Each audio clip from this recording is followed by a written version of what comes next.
data series, if you want to do some kind of an analysis, you first have to do a very good time track of the subject. И есть такое сведение, о котором технология, о которой говорит ЛРХ в серии данные, в серии каких написаны данные, где он говорит, что если вы хотите действительно провести какой-то серьезный анализ чего-то, сначала нужно просто трак времени составить, то есть просто собрать все, сортировать по времени. And I just started in one magazine, going back the index up to 1947 and got everything out which was ever written about UFOs. That was the beginning actually. И вот я начал примерно с 1947 года, когда впервые появились в публичном упоминании какие-то сведения об НЛО, я начал собирать все сведения, которые по этому поводу когда-либо где-либо появлялись. And then I put it in time track form, and then I saw a link like to here and a link there, and I got a book from here, a book from there, and in the end I have piles of books about this subject in all various languages. То есть я потом рассортировал это по времени, и вот как бы здесь была связь с какой-то книгой, я достал эту книгу, здесь было упоминание какой-то книги, я достал эту книгу, потом у меня уже была целая куча разных книг там, и на самых разных языках, там куча была всякой разной информации по этому поводу. And the most interesting thing in that time was that they were talking about a UFO crash in Roswell, New Mexico, where they find certain types of bodies and the crashed machine and all that. Самая интересная вещь была, вот в то время были рассказы про то, что упала там тарелка в Розуэле, в Неваде, в штате Нью-Мексико. Там упала тарелка, там нашли какие-то тела, там якобы и машину, поломанную машину разбили, да. Что-то там, значит, такое очень интересное было. And for me that was totally new because I thought all the guys talking about UFOs, they are sort of crazy, you know. Для меня это было что-то очень удивительное, потому что вообще до этого я считал, что вот те ребята, которые там, которые клинят на НЛО, там все такое, я думал, что они какие-то ненормальные просто. And I got more and more into this subject and finding more and more sources, and in the end it turned out that there were secret agreements with government on aliens doing some research here on Earth in underground bases, and they made a contract with government. They can take certain things, but other things not, and so on. And therefore they give them some technology. И потом я, когда начал как бы копать все глубже, находил всякие другие источники, я вот докопался до этой информации, что якобы о существовании какого-то секретного договора между земными правительствами и пришельцами, что пришельцам там дозволялось что-то там брать, и они в обмен давали технологию какую-то там за это. Они какие-то проводили исследования здесь на Земле. And then it turned out that these цепочка до 30-х годов, что каким-то образом связано с Рузвельтом, что-то он тоже об этом знал, какие-то там подземные базы, на которых проводились исследования. And even earlier, in the middle of the 1770 something, when they found 18 века было такое секретное общество, называлось Иллюминати, и у него якобы были какие-то связи тоже в этой связи с чем-то. And you really jump out of the истории, которые можно в учебниках почитать. And today you have scientists like, for instance, Zechariah Sitchin. Lev is also translating the book and brings it out and so on, which gives a totally other impression of the early period of the... Переводит Сульван, собирается их издавать, в котором дает совершенно другая точка зрения вообще на земную историю, на то, что происходило с человечеством в ранний период истории.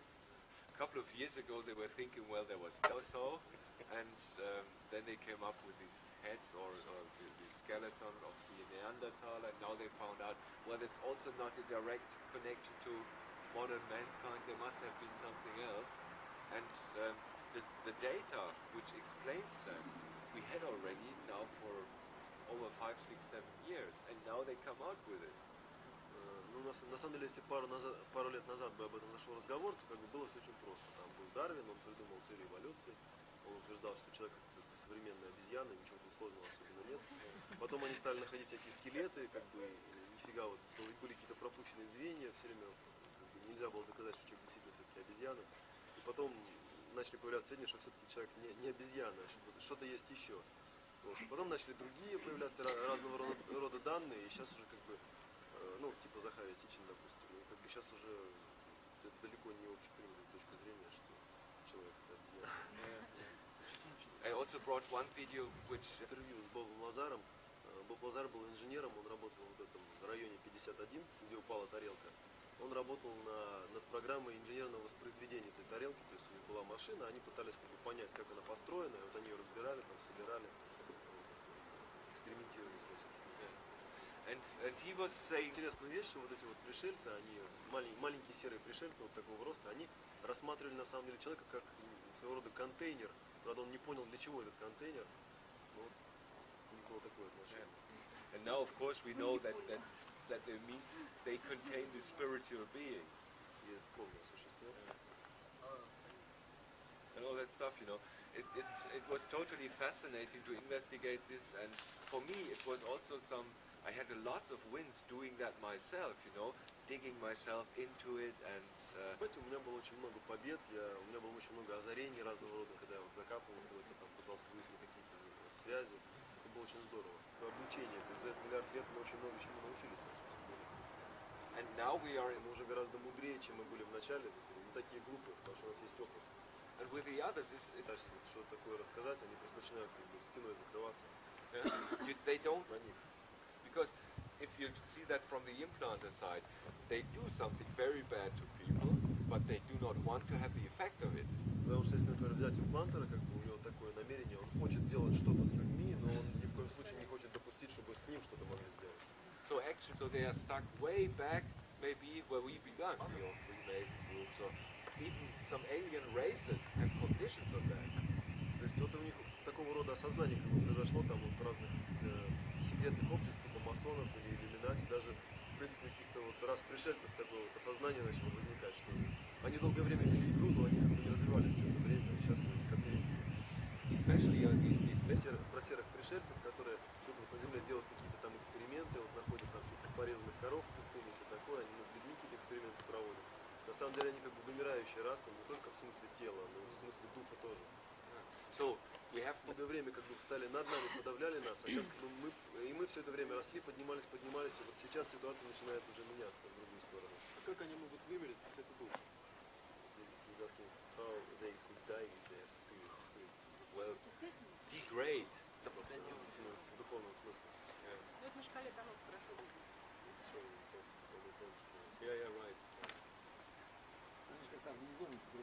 they have another spiritual organization, type of spiritual organization.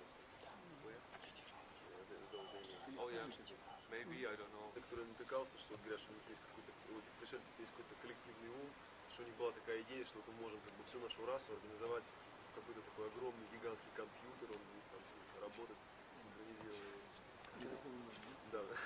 You find all kinds of, Способы мышления и там, драматизации такой.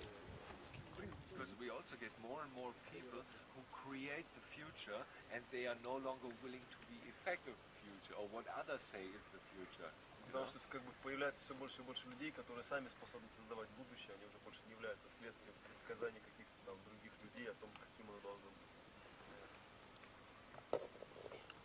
Это Вселенная не дает. Yeah, I think that's the most important thing. More and more people got aware also on the spiritual side of life and so on. About 20 years ago, if you ask somebody, are you a spiritual being, you say, oh, you're crazy or so.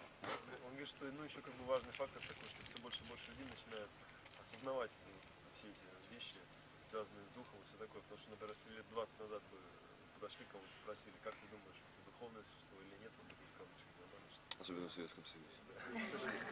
Yeah, right. But it was the same in Germany and in the US and everywhere, you know. But this changed.